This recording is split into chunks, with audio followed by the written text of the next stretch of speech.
Tribes பார்வையாளர்களுக்கு வணக்கம். இன்று நம்மோடு இணைந்துள்ள சிறப்பு விருந்தினர் தமிழக வெற்றிக் கழகத்தின் முன்னாள் செய்தி தொடர்பாளர் மதிப்பிற்குரிய திரு மணிகண்டன் வீராசாமி அவர்கள். வாருங்கள், அவரோடு உரையாடலாம். தோழர் வணக்கம். வணக்கம் தோழர். ஆக்சிஸ் மை இந்தியாவினுடைய கருத்து கணிப்பு, ஆக்சிஸ் மை இந்தியாவும் இந்தியா டுடேவும் சேர்ந்து நடத்தின கருத்து கணிப்புல விஜய் 98 120 இடங்களை கைப்பற்றுவார். திமுக 92 110 இடங்களை கைப்பற்றும்.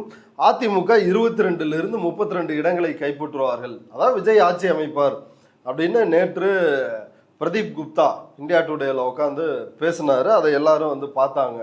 எரர் மார்ஜின் இருக்கா அப்படின்னு கேட்டதுக்கு உடனே எப்படி இருந்தாலும் 70 சீட்டுக்கு குறையாது அப்படின்னு அவரே பின்வாங்கியும் பேசினார். இப்போ இதை ஒட்டி குருமூர்த்தி ஒரு கருத்தை வெளியிட்டு இருக்கிறார். அதில் என்ன சொல்றாருன்னா, நான் ரொம்ப காலத்துக்கு முன்னாடியிலிருந்தே சொல்லிட்டு இருக்கிறேன், திராவிட சித்தாந்தம் அப்படின்றது தமிழ்நாட்டில் செத்து விட்டது. தமிழ் மக்கள் ஒரு மாற்று சக்தியை, திமுக அதிமுக அல்லாத ஒரு மாற்று சக்தியை எதிர்பார்க்குறாங்க. அண்ணாமலை தலைமையில் பாஜக அப்படி 2024 அப்படி எமர்ஜ் ஆனுச்சு. ஆனால் மீண்டும் 2026 தேர்தலில் குறுக்கு வழி, அதாவது கூட்டணிக்கு வந்துட்டதை குறுக்கு வழி அப்படின்னு அந்த குறுக்கு வழியை தேர்வு செஞ்சுட்டாங்க. அதுக்கடுத்து அதை குறிப்பிட்டுட்டு என்ன சொல்றாருன்னா, அதுக்கப்புறம் தான் அந்த விஜய் விவகாரத்துக்கு வர்றாரு. If this wild card entry happens it only means that Dravidian ideology is dead. இந்த ரிசல்ட் மட்டும் உண்மையாகுமானால் திராவிட சித்தாந்தம் செத்து விட்டது என்று அர்த்தம் அப்படின்னு குருமூர்த்தி பதிவு செஞ்சிருக்கிறாரு. விஜய் வெற்றி பெற வேண்டும் அப்படின்னு குருமூர்த்தி ரொம்ப ஆவலோட எதிர்பார்ப்பது அவருடைய பதிவில் தெரியுது. பாஜகவால் முடியாது அப்படின்றதும் அவருடைய பதிவில் இருந்து புரிந்து கொள்ள முடிகிறது.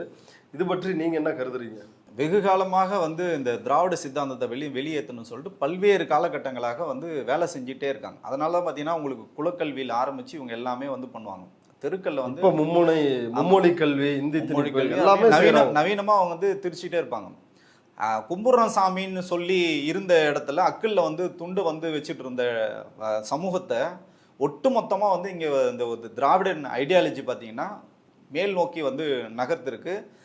முன்னாடிலாம் யார் இருப்பாங்க பார்த்தீங்கன்னா, சேர்மன்லேருந்து ஆரம்பித்து ஐஏஎஸ் ஆஃபீஸர்லேருந்து ஜட்ஜு வரைக்கும் பார்த்தீங்கன்னா எல்லாமே பிராமணர்கள் தான் இருப்பாங்க. இன்றைக்கி அதெல்லாம் உடச்சிட்டு இன்றைக்கி பிசி, எம்பிசி, எஸ்சி, எஸ்டின்னு சொல்லிட்டு இந்த இடத்துக்கு வந்துட்டாங்களே. இதெல்லாம் அவங்களுக்கு இன்னும் எரிச்சலை கிளப்புகிறது.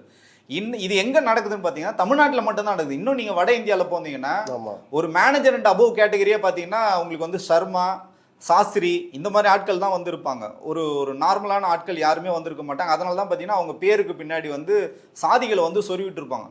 இங்கே அந்த மாதிரி ஒரு கட்டமைப்பு முழுக்க உடைத்தது பார்த்தீங்கன்னா தந்தை பெரியார் ஆரம்பிச்சு வச்சார். அதை அண்ணாதுரை, அதுக்கப்புறம் கலைஞர், இப்போ முத்துவேல் கருணாநிதி ஸ்டாலின் வரைக்கும் இதை கடுமையாக இதை செய்கிறாங்க. அதிமுக இதை செஞ்சிருக்காங்கன்னா செய்யலை. ஸோ இதனால் என்ன ஆனா கூடுதல் அவங்களுக்கு கடுப்பு, வெறுப்பு எல்லாம் பார்த்தீங்கன்னா திமுக மேலே தான் இருக்கும். அப்போது உங்களுக்கு யார் அதிமுக இன்னைக்கு வலுவிழந்து போச்சு. 10 தோல்வி பழனிசாமி இன்னைக்கு 11 தோல்வியை நோக்கி நகர்றதுனால அப்போ இவங்களோட ஒரே செல்ல பிள்ளை யார் இருக்கான்னா விஜய் தான் இருக்கார். எடுப்பார் கைப்பிள்ளை, நீ என்ன சொன்னாலும் விஜய் கேட்பார். ஸோ அப்போ விஜய் வச்சு இவங்க என்னென்னவோ அலங்காரம்லாம் பண்ணுறாங்க. நீங்க ஏற்கனவே அதை குறிப்பிட்டீங்க இல்லையா? திரிஷா மூலமாக ஏற்கனவே பாத்தீங்கன்னா இவர் திரிஷா மூலமா பேசியிருக்காங்க. பெரும் தொகையெல்லாம் கைமாறி இருக்கு. இப்ப கடைசியில என்ன பண்றாங்கன்னா, திமுக ஜெயிக்கும்னு சொன்னாலும் இவங்களால அதை ஜீர்ணிக்க முடியவே இல்லை. அதை வாந்தி எடுக்கிறாங்க. மெயின் ஸ்ட்ரீம் ஊடகங்கள்ல உட்காந்துட்டு வாந்தி. நீங்க சொல்ற அந்த குப்தா பாத்தீங்கன்னா ஏற்கனவே பாத்தீங்கன்னா நம்ம நாடாளுமன்ற தேர்தலில் மோடி 401 சீட்டு வாங்குவாருன்னு சொல்லிட்டு மோடிக்கு சொல்லிட்டு அப்படியே தடாலடியா பல்ட்டி அடிச்சு மெயின் ஸ்ட்ரீம் ஊடகங்களே கதறி அழுது தான். இப்போ விஜய் பத்தி இந்த கேள்வி வரும்போது ஒரே 70 சீட்டை குறைக்கிறார். எதுக்கு இந்த மொல்ல மாதிரி தானே முடிச்சு வைக்கணும்? கொஞ்ச நாள் வெயிட் பண்ணுங்க. இன்னும் ஒரு 2-3 டேஸ் தான் வெயிட் பண்ணுங்க. சிஎம்மோட ஸ்டைலில் சொல்லணும்னா கதம் தான் உங்களுக்கு களம் திமுக சாதகமாக இருக்குது. நீங்கள் விஜய் இல்லை, விஜயோட அப்பாவை கூப்பிட்டு வந்தாலே இங்கே களம் தமிழக மக்கள் விரட்டி அடிக்க போகிறது உண்மை. ஸோ இதில் களம் ரொம்ப தெளிவாக இருக்குது. இதுக்கெல்லாம் வாய்ப்புகளே கிடையாது. நீங்கள் கதறுன்னு தான் பண்ணிட்டு இருக்கணும். அதை விட்டு செதறுன்னு இன்னைக்கு டிவிக்கே செதறி போச்சு. அந்த தொண்டர்கள் இன்னைக்கு ரொம்ப மிகப்பெரிய ஒரு வருத்தத்தில் இருக்காங்க. ஏன்னா கட்சி சார்பில் அவங்களுக்கு எந்த விதமான சப்போர்ட்டும் பண்ணல, லீகல் சப்போர்ட்டும் பண்ணல. இப்போ கூட பார்த்தீங்கன்னா பல இடங்களில் கலவரங்கள் தூண்டிட்டு இருக்காங்க. நீங்கள் துறைமுகம் பகுதியில் பார்த்துருக்கலாம். அதே மாதிரி நீங்கள் சைதாப்பேட்டெலாம் பார்த்தீங்கன்னா திரு மாசு அவர்களை அவதூறாக பேசுகிறார். இப்போ கூட ஒரு ப்ரெஸ் மீட் ஆதவ அர்ஜுனா கொடுத்துருந்தாரு. அவரை ரொம்ப மோசமான வார்த்தைகளில் பேசுகிற. ஏன்னா களத்தில் உங்ககிட்ட எதுவுமே இல்லைன்றதுனால இந்த மாதிரி காழ்ப்புணர்ச்சி அரசியல் கட்டமைத்து விடுறாங்க. இது ரொம்ப ஆபத்தான அரசியல். ஸோ இவங்க பின்னாடி போகாதீங்கன்னு தான் நம்ம சொல்றோம். தமிழக இளைஞருக்கு நம்ம சொல்ல வேண்டியது என்னன்னா, இன்னைக்கு சைதாப்பேட்டில் கலவரத்தை தூண்டுறாங்க, இன்னைக்கு மாசு பேரில் சொல்றாங்க, அந்த பக்கம் பார்த்தீங்கன்னா துறைமுகத்தை தூண்டுறாங்கன்னா, இது எல்லா மாவட்டங்களும் இதை வந்து இந்த ட்ரெண்ட் செட் பண்றாங்க. 4ஆம் தேதி வரைக்கும் கவனமாக இருக்க வேண்டியது நம்மளோட பொறுப்பாக நான் பார்க்குறேன். இன்றைக்கு பனையூரில் விஜய் எல்லா வேட்பாளர்களையும் கூட்டி ஒரு கூட்டம் போட்டிருக்கிறாரு.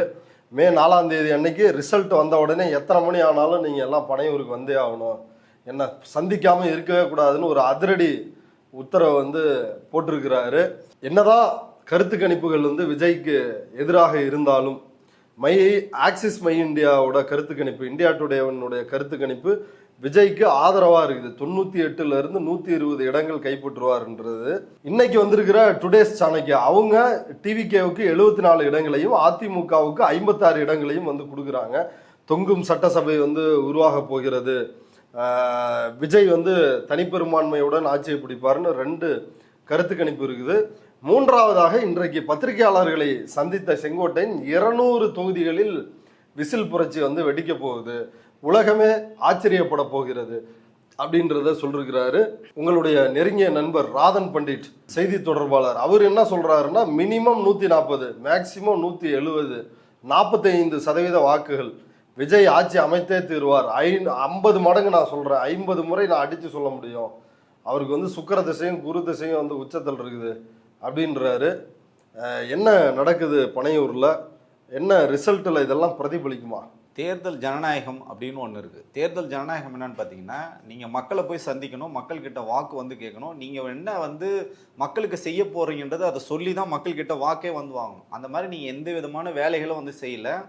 தமிழகத்தின் நலன் குறித்து நீங்கள் எதுவுமே சொல்லலை. உங்கள் வேட்பாளர் பேர் விஜய்க்கு வந்து தெரியாது, வேட்பாளர் அறிமுக கூட்டம் வந்து நடத்தலை, வேட்பாளர் பேரே சொல்லாமல் நிறைய இடங்களுக்கு போகல, மொத்தம் 18 தொகுதி மட்டும்தான் போயிருக்காரு. இதை வச்சுக்கிட்டு அதை சொல்கிறேனே, ஒரு அளவுக்கு வந்து பேசலாம். முழு பூசணிக்காவை சோத்துல மறைக்குதுன்னு சொல்லுவாங்க பார்த்தீங்களா, இவனுங்க என்ன பண்ணனா முழு மலையே வந்து சோத்துல மறைக்கிறானுங்க. ஒரு படத்தில் வந்து ஒரு சீன் வரும், செந்தில் வந்து எல்லார்கிட்டையும் பணம் வந்து கலெக்ட் பண்ணுவார். என்னையா அப்படின்னு கேட்டால், நான் மலையை தூக்க போகிறேன்னு சொல்லுவார். இப்போ எல்லாம் அந்த ஊரே வந்து சேர்ந்து வந்துடும். எல்லாரும் வந்து ரெடி ஆனோடனே, இந்த மலையை எல்லாரும் என் மேலே தூக்கி வைங்க நான் தூக்குறேன்னு. அந்த மாதிரி தான் இருக்குது. ஏன்டா களத்துக்கே போகல, வேலையே செய்யலை, வேட்பாளரே உங்ககிட்ட கிடையாது, வெளியிலேருந்து களவாண்டி எடுத்துகிட்டு வந்து கடத்தின்னு வந்து தான் வேட்பாளர்கள் வந்து போட்டிங்க. கடைசி நேரத்தில் பார்த்தீங்கன்னா நிறைய வேட்பாளர்கள் வந்து அப்ஸ்காண்ட் ஆகிட்டானுங்க. இதுதான் வந்து கலை யதார்த்தம். உடனே இவங்க வந்து கழட்டிடுவாங்களாம், அப்படியே அறுத்து தள்ளிடுவாங்களாம்.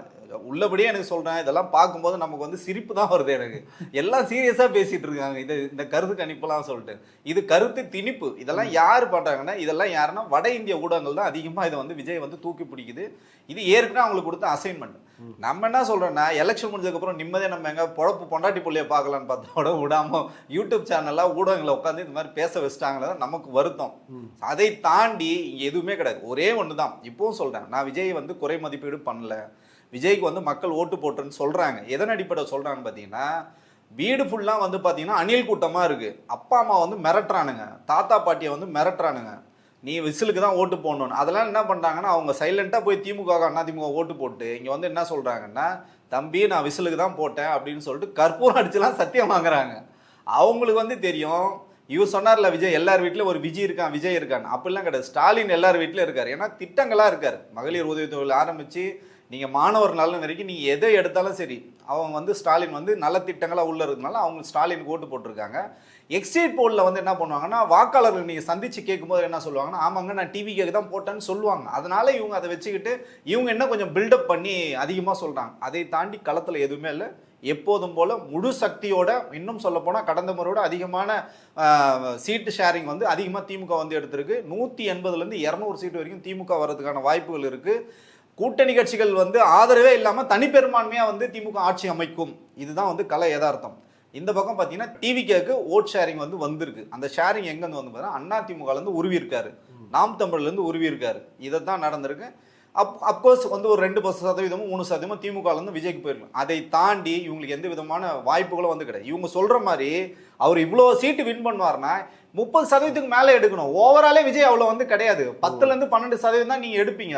டெபாசிட் வாங்குறதுக்கே 16% வாங்கணும். இந்த அறிவு கூட இல்லாமல் நாங்கள் 200 ஜெயிப்போம், 2030 ஜெயிப்போன்னு கூட இவனுங்க சொல்லுவாங்க. ஏன்னா அந்த மாதிரி அவங்க வேட்பாளரே சத்யகுமார் சொன்னவர் தான், 2034 தொகுதியில் நாங்கள் போட்டி போடுறோம்னு சொன்னாங்க. எல்லா சட்டமன்ற தேர்தலில் 2034 தொகுதியிலும் தாவேகா வென்று கம்புநாட்டி கசுமாலம் தான் இவங்களுக்கு அரசியலும் தெரியாது, எதுவுமே தெரியாது. இது முழுக்க முழுக்க பார்த்தீங்கன்னா ஒரு மக்களை வந்து முட்டாளாக்குகின்ற ஒரு இதுவாக தான் நான் பார்க்கிறேன். எப்படி பாஜக சங்கி ஊடகங்களில் ஒன்றான ரிபப்ளிக் டிவி அர்னாப் கோஸ்வாமி அவர் வந்து நாடறிந்த ஒரு சங்கி, அதே போல இன்னொரு சங்கி யாருன்னா நாவிகா குமார், அவங்க டைம்ஸ் நவ்வுடைய முகமா இருக்கிறாங்க. அந்த டைம்ஸ் நவ் வந்து தன்னுடைய ட்விட்டர் பக்கத்தில் ஒரு செய்தியை வெளியிட்டிருக்காங்க. என்னன்னா டிவிகே சோர்சஸ் வந்து சொன்னாங்களாம், கவுண்டிங்க்கு முன்னாடியே டிவிகே வேட்பாளர்களை வந்து கடத்துகின்ற திட்டத்தில் வந்து இருக்கிறாங்க. யார் இருக்காங்க அப்படின்னு தெரியல. அந்த அச்சம் வந்து டிவிகேவுக்கு வந்து இருக்குது. அதே போல டிவிகே வந்து இன்னொரு பிளான்ல என்னவா இருக்கிறாங்களாம், எம்எல்ஏக்களை வெற்றி பெறுகின்ற தாவேகா எம்எல்ஏக்களை ஒரு செக்யூரான பாதுகாப்பான இடத்தில் அவர்களை தங்க வைப்பது, இல்லைனா வந்து இருபெரும் கட்சிகளும் வந்து அவர்களை இழுத்து விடுவார்கள், அல்லது அதிமுக அவங்களை இழுத்து ஆட்சி அமைத்து விடும் அப்படின்னு இப்படியான கருத்துக்களை வந்து சொல்றாங்க. இந்த அளவுக்கு நடக்க வாய்ப்புண்டா எம்எல்ஏக்களை கடத்துதல்? அப்போ இன்னொரு கூவத்தூர் இருக்குன்னு சொல்ல வராங்க. இவங்க வந்து ஒரு நெரேட்டிவ் வந்து செட் பண்ணுறாங்க. கூவத்தூர் ஒன்னே நம்மளால தாங்க முடியல, இது கூவத்தூர் பார்ட் 2 நடக்குதுன்னு சொல்கிறாங்க. அப்படிலாம் வாய்ப்பே கிடையாது. இன்னைக்கு வந்து பனையூருக்கு வந்த மீட்டிங்கே வர்றதுக்கு போட்டியிட்ட பல்வேறு வேட்பாளர்கள் வர்றதுக்கு பஸ்ஸுக்கு காசு இல்லை, தங்குறதுக்கு ரூமுக்கு பணம் இல்லை. இதுதான் வந்து கலை யதார்த்தம். தாவேக்கா வந்து அதை வந்து பெரும் பணக்காரர்களாக வந்து போட்டாங்க பார்த்தீங்களா, சினோகா அசோக் அந்த மாதிரி ஆட்களை வந்து போட்டாங்க, டாக்டர் பிரபு அந்த மாதிரி ஆட்களை போட்டாங்கல்ல, அவங்ககிட்ட வந்து பணம் வசதி இருக்குது, வாய்ப்பு இருக்குது. அதை தாண்டி வெகுஜன வேட்பாளர்கள் பார்த்தீங்கன்னா அவனுக்கு வந்து சாப்பாட்டுக்கே வழி இல்லாமல் இருக்கும் தான். இவனை போய் கடத்துறதெல்லாம்ன்றது வந்து சாத்தியமே இல்லை. இது வந்து உலகமாக காமெடியாக தான் நம்ம வந்து பார்க்கணும். அதை சொல்கிறேன்னா விஜய்க்காக முட்டு கொடுத்து இந்த ஊடகங்களுக்கு முட்டியே தேஞ்சு போச்சு. அப்படிதான் நம்ம வந்து பார்க்கணும். 4ஆம் தேதி வரைக்கும் பார்த்தீங்கன்னா முடிஞ்ச அளவுக்கு வந்து மெயின் ஸ்ட்ரீமை வந்து நம்ம அவாய்ட் பண்ணுறது நல்லதுன்னு நினைக்கிறேன். ஒரு மெயின் ஸ்ட்ரீம்னா சமூகத்தின் 4வது தூண். அவங்களுக்கு எவ்வளோ பெரிய ஒரு பொறுப்புணர்வு, வெகுஜன மக்களை போய் சேர்றோன்னா ஒரு பொறுப்பு இல்லாமல் தன்மையாக இதை பேசுறதுனால இப்போ என்ன ஆகுதுன்னா, இந்த வெகுஜன மக்கள் ஒன்றும் பிரச்சனை கிடையாது. இந்த விஜய் ரசிகர்கள் இன்னும் அண்ணா சிஎம் ஆயிடுன்னு சொல்லிட்டு நாளைக்கு ரிசல்ட் வரும்போது இவங்க என்ன பண்ணுவாங்கன்னா, திருப்பி திமுக தான் சதி பண்ணிச்சு, தேர்தல் ஆணையங்கிட்ட இந்த பொறுப்பு இருக்குது, தேர்தல் ஆணையம் தான் இதை வழி நடத்துதுன்னு கூட தெரியாமல் திமுக வந்து முட்டு கொடுப்பாங்க. இப்பயே நமக்கு பல்வேறு காணொலிகள் வந்து போகிறாங்க, நம்மளுக்கு அடி வைத்த கலக்குது. நிர்வாணமாக ஓடுவன்றான் ஒருத்தன், விஜய் ஜெயிச்சுட்டான் நிர்வாணமாக ஓடுவன்றான். இதுக்காக விஜய் ஜெயிக்கூடாதான்னு நமக்கு வந்து தெரியல. இன்னொருத்தன் வந்து நாக்க வெட்டி பண்ணுறான். சொல்லாமை படத்தில் வந்து லிவிங்ஸ்டன் சொன்ன மாதிரி பார்த்தீங்கன்னா நாக்க வெட்டி பண்ணுறான், கையை வெட்டி பண்ணுறான், காலை வெட்டி பண்ணுறான்.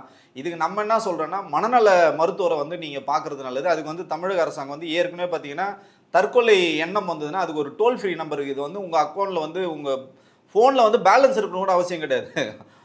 அவசர உதவி எண் வந்து பார்த்தீங்கன்னா 112. நீங்கள் எனி டைம் அதை வந்து பயன்படுத்திக்கலாம். விஜய் ரசிகர்களுக்கு வந்து தேவைப்படும், இல்லை விஜய் ரசிகர் உங்கள் வீட்டில் இருந்தாங்கன்னா உங்களுக்கு தேவைப்படும், அவர் விஜய் கட்சியில் வேட்பாளராக இருந்தாலும் அவர் நிச்சயமாக அவருக்கு தேவைப்படும். அதே மாதிரி பார்த்தீங்கன்னா 1056 24x7 தான். இதை நீங்கள் வந்து கூப்பிட்டீங்கன்னா இவருக்கு வந்து மனநலம் பாதிச்சிருக்கு, இவருக்கு வந்து உதவி தேவைன்னு சொன்னாங்கன்னா நிச்சயமாக வந்து வேலை செய்யறதுக்கு வந்து அரசாங்கம் தயார்னு இருக்குது. இதை வந்து பயன்படுத்திங்க. தயவு செஞ்சு இந்த மாதிரி ஃபேக்கான நியூஸுக்கெல்லாம் பார்த்துட்டு நீங்கள் வந்து இப்போ இன்னும் வந்து இந்த தற்கொலை பண்ணுறவங்களோட எண்ணிக்கை அதிகப்படுத்துறதுன்னு நம்ம வந்து சொல்லுவோம். இப்போ இன்னைக்கு வந்து தாவேகா தலைவர் விஜய் அவர்கள் மீது ஏற்கனவே ஒரு புகார் வந்து கொடுக்கப்படுகிறது. தேர்தல் பிரச்சாரத்தில் குழந்தைகளை ஒரு கருவியாக மாற்றுகிறார், அவங்கள்ட்ட ஒரு உளவியல் ரீதியான தாக்குதலை விஜய் நடத்துகிறார் அப்படின்ற ஒரு புகாரின் கொடுக்குறாங்க. தமிழ்நாடு மாநில குழந்தைகள் உரிமைகள் பாதுகாப்பு ஆணையத்துக்கிட்ட அந்த ஆணையம் அந்த புகாரை பரிசீலித்து விட்டு விஜய் மீது தக்க நடவடிக்கை எடுக்க கோரி டிஜிபிக்கு, தமிழ்நாடு டிஜிபிக்கு பரிந்துரை செய்திருக்கிறாங்க. இந்த செய்தியை நீங்க எப்படி பாக்குறீங்க? உங்களுடைய கருத்து என்ன? பார்த்தீங்கன்னா தேர்தல் பிரச்சாரத்துக்கு வந்து குழந்தைகளை வந்து பயன்படுத்தக்கூடாது.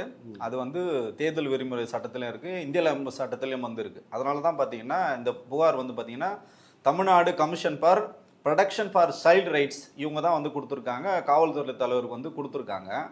இதை நிரூபிக்கும் பட்சத்தில், நிரூபிக்கணும்னா எல்லாமே வீடியோ இருக்குது, ஆதாரம் இருக்குது, எல்லாமே இருக்குது. இதை வச்சு நிறைய விஜய் பேசுனதுக்கப்புறம் பார்த்தீங்கன்னா வந்து நீங்கள் வந்து எப்படி கிண்டர் ஜாய்க்கு வந்து அழுவீங்க, அடம் பிடிப்பீங்க, ஐஸ்கிரீமுக்கு எப்படி அடம் பிடிப்பீங்க, சாக்லேட்டுக்கு அடம் பிடிப்பீங்க, அந்த மாதிரி விஜய் அங்கிளுக்கு ஓட்டு போட சொல்லி உங்கள் அம்மா கிட்ட, அப்பா கிட்ட, தாத்தா கிட்ட, பாட்டி கிட்ட எல்லாருக்கிட்டையும் அடம் பிடிங்கன்னு விஜய் சொன்னது பெருமளவில் அந்த குழந்தைகள் மனசை வந்து பாதிச்சிருக்கு. நீங்கள் விசிகா சார்ந்த ஒரு தோழர் கூட பார்த்தீங்கன்னா வழக்கு கூட வந்து கொடுத்துருக்காரு.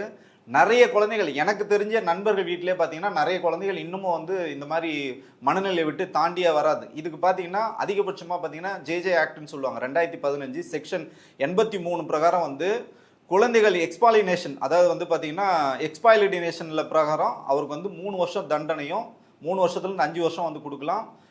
உங்களுக்கு வந்து அதை தாண்டி இன்னும் வந்து பனிஷ்மெண்ட் கூட சிவியரான பனிஷ்மெண்ட் இருக்கு. அதை வந்து இவங்க வந்து உறுதிப்படுத்தினாங்கன்னா விஜயோட இந்த அரசியல் வாழ்க்கையை வந்து ஒரு கேள்விக்குறியாகும். நம்ம என்ன சொல்றோம்னா, ஒரு அரசியல் தலைவர் உனக்கு தான் உன் பிள்ளைங்க மேல வந்து அக்கறை இல்லை, நீ அடுத்த வீட்டு பிள்ளையெல்லாம் நீ சொல்றல்ல, இந்த குழந்தைங்கெல்லாம் வந்து எனக்கு விஜய் அங்கிளுக்கு ஓட்டு போட சொன்னோம், உன் பையனையா பொண்ணையா வச்சு ஒரு வீடியோ போட்டிருக்கலாம்ல. 2 பேருமே பார்த்தீங்கன்னா மேஜர் 25 வயசு 26 வயசு குழந்தைகள் தானே, அவங்க வந்து போட்டிருக்கலாம். அப்போ நீ எவ்வளோ தெளிவான அரசியல் வந்து பண்ண, உன் பிள்ளைங்க உனக்கு ஓட்டு போட மாட்டாங்க, உன் மனைவி உனக்கு ஓட்டு போட மாட்டாங்க, உங்க அப்பா அம்மாவே உனக்கு ஓட்டு போட்டாங்களான்னு சந்தேகம் தான் அது. ஏன்னா இந்த மாதிரி ஒரு தருதலை பிள்ளையா பத்துன்னு சொல்லிட்டு அவர் இன்னைக்கு வரைக்கும் புலம்பிட்டு இருக்காரு. ஸோ இதுதான் வந்து கண்டிஷனாக இருக்கும்போது அப்போ மக்கள் மேலே வந்து நீங்கள் வந்து திணிக்கிறது உள்ளபடியே இது அரசியலமைப்பு சட்டம் இல்லை, மனசாட்சி பிரகாரம் விஜய் செய்தது மிகப்பெரிய ஒரு தவறு.